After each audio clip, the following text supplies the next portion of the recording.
Preste atenção nesse movimento. Ele desenha exatamente como será o futuro próximo do nosso país. Mantenha o vídeo rodando. A peça-chave dessa engrenagem eu vou revelar já já, e sem ela você não consegue responder meu desafio final. Eles querem esconder, nós mostramos. Mas precisamos de você. Fortaleça a trincheira da direita se inscrevendo no canal.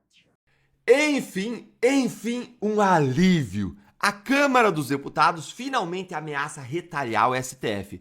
Só que você não vai acreditar na razão. Adivinha qual é? Vai me contando aqui nos comentários por que você acha. Qual a razão que você acha? Censura? Violação da imunidade parlamentar dos deputados para falar e criticar na tribuna? Talvez então a Câmara vai reagir contra a perseguição da direita? Ou ainda por conta do atropelo pelo STF da decisão da Câmara que salvou a Zambelli? Ah, você vai se surpreender. Então, meu bom dia para você que nessa briga entre Mota e o STF tá mais torcendo pela briga. Que você possa ter um domingo abençoado e abençoador, você e a sua família. Hoje, nesse nosso primeiro encontro com Justiça do Dia, eu vou te contar de onde saiu essa indignação repentina e explosiva do Hugo Mota e da Câmara. Vou te contar quais as razões que a Câmara teria para ter enfrentado o STF, há muito tempo. E mais importante, o que indica que toda essa guerra aí é política? E qual que é a possível vingança que o Hugo Mota vai usar contra o STF? Será que finalmente vem um controle do STF? Qual você acha que é a razão da vingança, hein? Vamos então direto ao ponto. O Hugo Mota acordou e ele tá revoltado com o STF. Adivinha a razão? Porque o Flávio Dino ele determinou uma operação policial contra uma ex-assessora do Arthur Lira, que é hoje assessora da liderança do PP na Câmara. Tudo a fim de investigar o crime de peculato, de desvio de dinheiro público por meio do orçamento secreto. Haveria um suposto esquema de desvio de emenda parlamentar comandado por Arthur Lira por meio da sua assessora, indiretamente. Ela era subordinada a ele, essa é a suspeita, e supostamente seria operacionalizado esse esquema de desvios por meio dessa assessora, que é chamada de Mariângela Fialec, conhecida também por lá como Tuca. Vamos ver o que disse o Flávio Dino na decisão que determinou a operação? Olha aí comigo. Tais circunstâncias evidenciam fortes indícios de que a representada, a tal da Tuca, integra uma estrutura organizada voltada ao indevido direcionamento de emendas parlamentares, supostamente atuando sob ordens diretas da antiga presidência da Câmara dos Deputados, exercida pelo deputado Arthur Lira, fato que ainda está em apuração. E aí, logo em seguida, o Lira vem e fala que toda essa investigação é relacionada ao crime de peculato, artigo 302 do Código Penal, ou seja, desvio do dinheiro público. O alvo da operação, gente, então é Arthur Lira.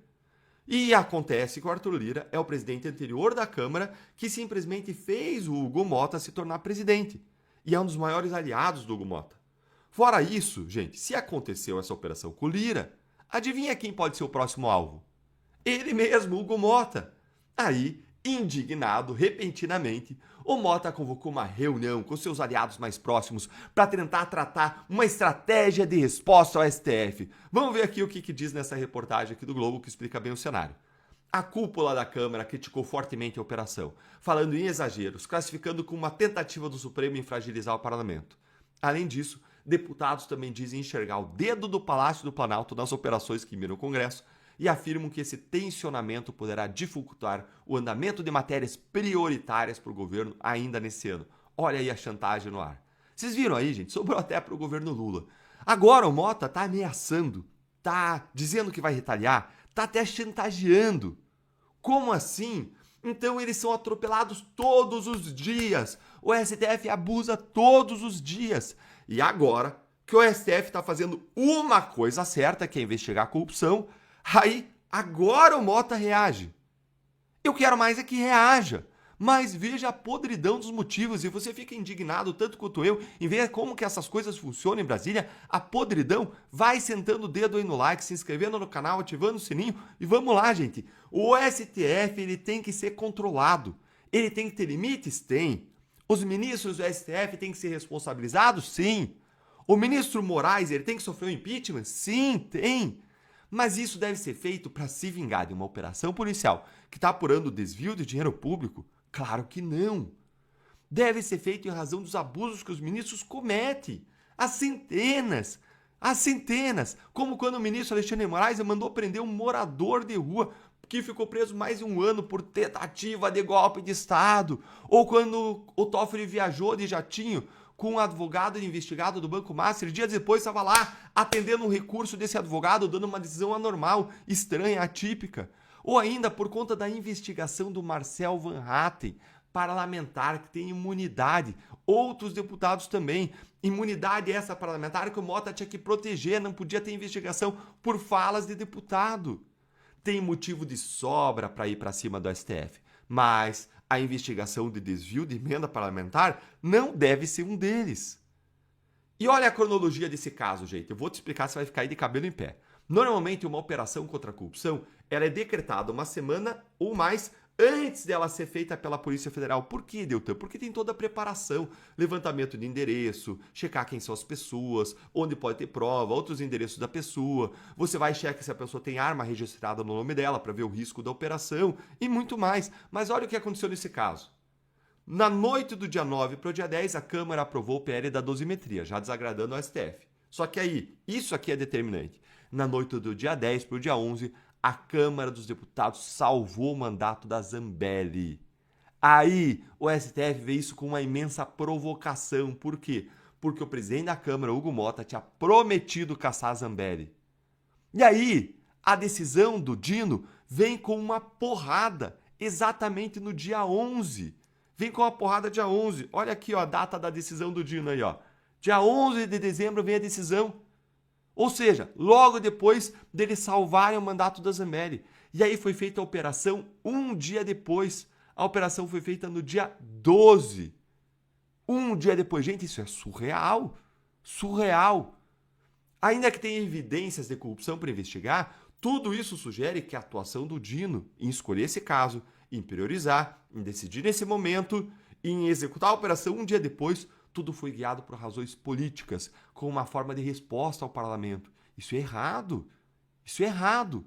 Errado é a corrupção, tem que ser investigada e punida, mas errado é uma atuação política, de escolher de quem vai investigar, em qual momento, tirar da gaveta as investigações que quer, tudo lá contra a corrupção, dormitando anos. Aí o caso Bolsonaro, em menos de 1 ano, acusado, preso, processado, quando os casos do Mensalão foram anos, quando os casos da Lava Jato ficaram em gaveta. Isso mostra uma corte apodrecida. E, claro, uma Câmara apodrecida, uma política apodrecida. Não tem como o STF ser um STF bom se quem escolhe é um presidente. São presidentes do PT envolvidos aí ao longo dos anos, os seus partidos, seus governos, em escândalos de corrupção. É podre. Mas dito isso, ainda que o Hugo Mota queira se vingar, o que ele pode fazer? Porque a gente torce pela briga. O Mota ele consegue reagir? Vamos ver aqui os bastidores da Câmara. Olhem como está a situação de acordo com essa reportagem aqui do Globo. Ó. De acordo com deputados e assessores ouvidos pela equipe da coluna, além de pedir que o presidente da Câmara, o Mota, tome alguma medida jurídico-institucional para tentar embargar o avanço das apurações, querem atrapalhar a investigação de corrupção, né? Essa vai ser a medida. Além disso, os parlamentares também discutem fazer andar no Senado 2 propostas que limitam a atuação do STF. Uma delas seria a emenda à Constituição do senador Esperidião Amin, que restringe as decisões monocráticas dos ministros. Essa medida já foi aprovada, gente, lá no Senado e está na Câmara, estava numa gaveta e agora, pelo jeito, vai ser tirada. Fora isso, tem muita coisa na caixa de ferramenta que pode rodar, como a limitação do tempo dos mandatos dos ministros, necessidade de recondução, aumento do número dos ministros, instauração de uma CPI do abuso de autoridade que já tem assinatura suficiente, está lá numa gaveta da Câmara dos Deputados, e por aí vai. E como eu te mostrei antes, o Mota ele pode travar tudo do governo, toda a pauta do governo, e lembre, o governo está em lua de mel com o STF. Mas agora a questão é, o Mota ele vai ter coragem para desafiar de verdade o STF? Lembre que o STF ele pode tirar investigações do próprio Mota da gaveta, inclusive por rachadinha. O que você acha, hein? Me conta aí a sua opinião nos comentários. Agora responda aqui embaixo o que você achou sobre tudo isso. Vou ler e responder a todos. Até a próxima!